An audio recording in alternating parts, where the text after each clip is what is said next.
আসসালামু আলাইকুম গাইস। এটা দেখতেছেন, এটা হলো মসজিদে নববী। যে নামাজের পরে প্রতি ওয়াক্ত নামাজ যে হয়, নামাজের পরে এখানে তালিম হয়। তারপরে যে সামনে দেখেন এখানে এই যে এখানেও তালিম হয়।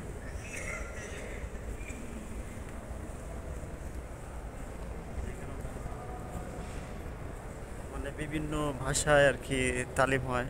যে যে ভাষায় বোঝে ওই দেশের ভাষায় আর কি বোঝানো হয়, এখানে দোভাষীরা বোঝায় দেয়। এরপরে মাসোরা হয়। এরপরে আপনার ইমানি হালকা হয়।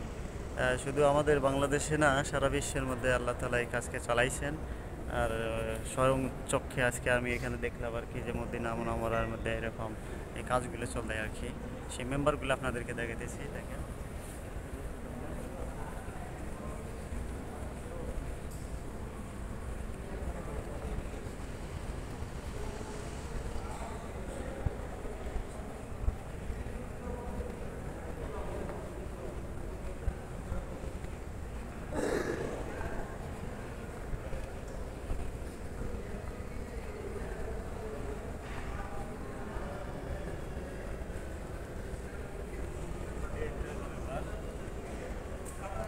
দেখেন আর কি, একটা মেম্বারগুলো প্রতি নামাজের পরে আর কি তালিম হয় আর কি।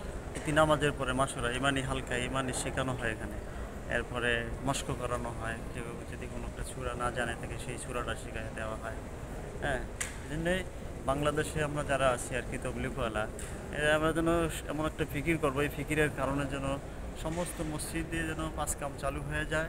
আর সব মসজিদগুলো যেন এরকম 24 ঘন্টা আমল হয় আর কি।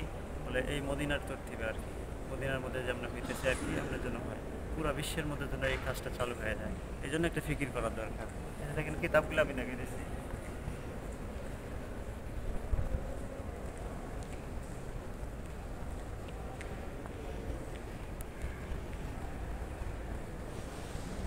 এগুলো হলো কিতাব, এখানে কিতাব রাখা আছে।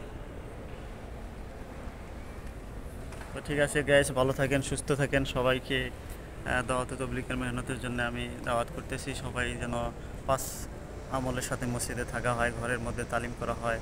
হ্যাঁ, এই জন্য আর কি সবাইকে দাওয়াত করলাম, সবাই দাওয়াতকে গ্রহণ করেন।